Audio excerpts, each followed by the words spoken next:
Hey folks, Keith McGowan here. I am the Outboard Dad, here to help you have a better boating experience. Today we're going to continue on with the inspection on our 115 horse Yamaha two-stroke motor that Marty brought over. And I want to show you guys what we see inside these cylinders. And I want to get your guys' opinions because maybe somebody has seen something like this before. I haven't quite seen something exactly like this before. So I'm a little curious as to why these cylinders looks like it has a lot of blow-by or possibly overheated. He said he never overheated and there's no discoloration in the block at all. Everything's nice and clean, but something happened in here. And maybe it was the oil that somebody put in there. I don't know.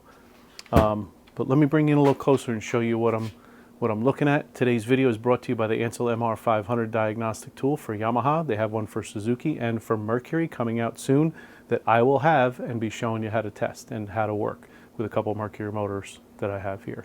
So let's take a look at this cylinders a little closer. Okay, so when I look at this side, and I look inside here, I see that that was obviously done by someone who just put like a ball hone or something like that, because it's not a true crosshatch, right? It's got lines going this way, but it doesn't have that crosshatch like it should from the factory. So someone got in here, both of these cylinders, just did a quick honing, maybe put a set of rings in. Let's check the other side. So when I look at this side, right, my flashlight's dying. So when I look at this side, see those black marks? See those black marks in there? Man, is that blow by? What's going on? Is that because of water that got in this cylinder? Something is going on here for sure. Let me get some batteries from my flashlight so I can show you. All right, got some new batteries in my flashlight. Let's see if we can see this a little better now. So see how both of these cylinders, what is up with that? And how did that happen? It's like blow by all the way through.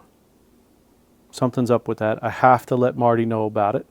And I'll have to measure. I'm going to measure this first and then give Marty a call, let him know where we're at. Okay, so we took one of our port pistons, because that's the side that had that wear in, or not wear, that black in it, and measured it, about 3/4 of an inch to an inch above the skirt, above the bottom of the skirt. So we have a good measurement there. Now I can look in the book to see exactly what it is, but what I want to see is what the difference is. And I can look up the part number on the Yamaha piston if I want to. But first I'm going to measure the difference to see what my piston wall clearance is. So I just have a simple dial bore gauge here. It's from, almost said Harbor Freight. It's not from Harbor Freight. It's from Granger. And I've had it for many years. It seems to work pretty well for me. Haven't had any issues with it. So we're going to pick the right length here to match the inside of this cylinder and come up with the right side, because there's different lengths on this. So let's see, that's too short. Next one, that's too long. So looks like we need to put a shim in the shorter one. We'll start with the big shim because it was off by a lot. Looks like we need another shim. Let's see if that's close. Yeah, it looks like that will work. So now what I'm going to do is now that I have my piston measured, I want to measure the difference. So I'm going to put my dial bore gauge in here and I'm going to zero it out to this size, right?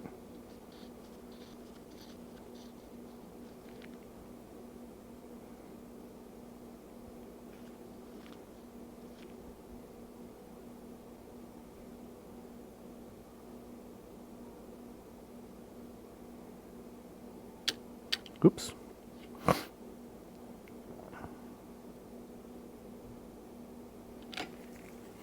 me do it this way.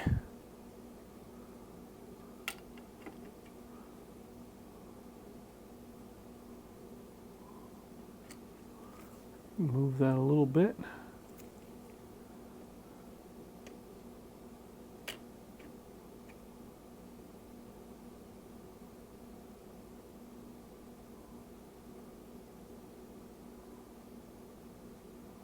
It's right about zeroed out. Doesn't make a full rotation. So now I'm going to measure my cylinder and see what the difference is here.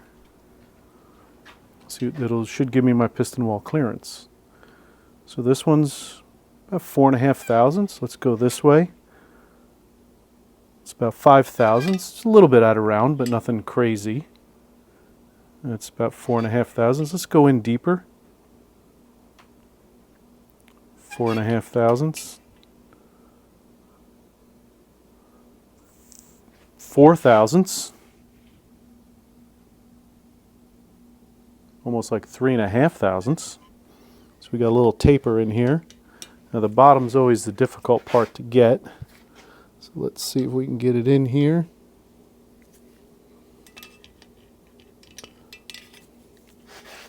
Looks like we have to get it in here this way.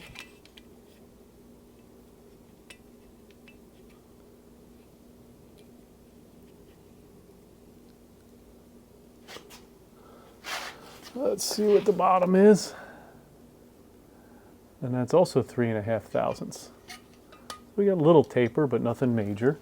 Let's see what the next one is. That's 4 thousandths. 4.5 thousandths. Yeah, as we go deeper, we're closer to 3.5 at the bottom. Let's see what our other side is, because I'm going to assume it's the same, and it is. So I'm not seeing anything out of the ordinary here. Maybe a little bit out of round, but we can fix that. We got plenty of room to play with. Let's check next our ring gap. We'll get our ring tool out here, and let's take a couple of our port side piston rings off. And let's see what we come up with. Now I can look to see if these have markings on them. Maybe they're newer. Somebody definitely had this motor apart for sure. Maybe our ring gap is so huge that we have a ton of blow-by. I don't, again, I'm guessing right now, guys. So let's see what we got here.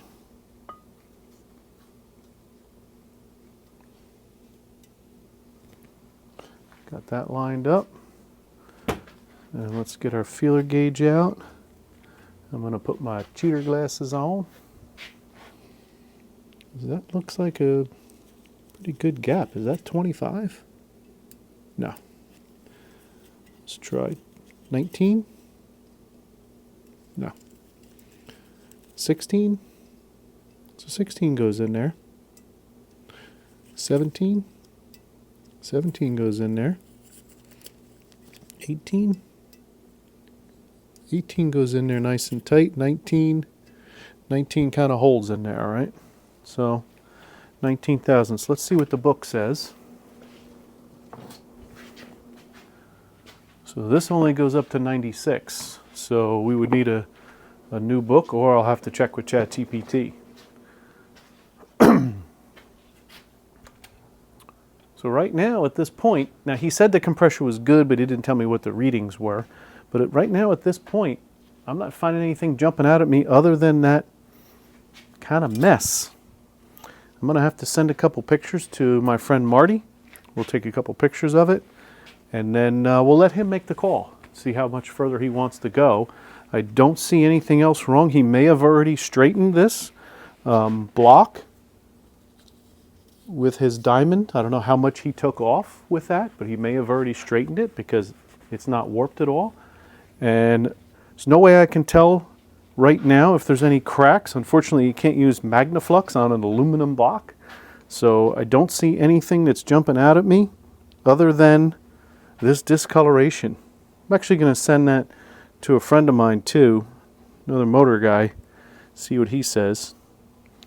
Looking in here, I don't see any. I mean, there's very little corrosion in this motor. It's not like it's looking corroded, it's 20 years old, I wouldn't do any more. Right now, I'm not seeing anything that's really jumping out at me to make me be concerned about a water jacket issue.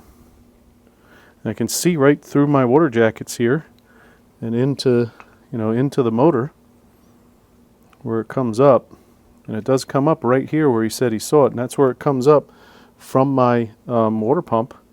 So maybe it was just a head gasket. We'll take a couple of pictures, send them to Marty, and then we'll continue on, if he wants to, and see if he wants to continue this rebuild.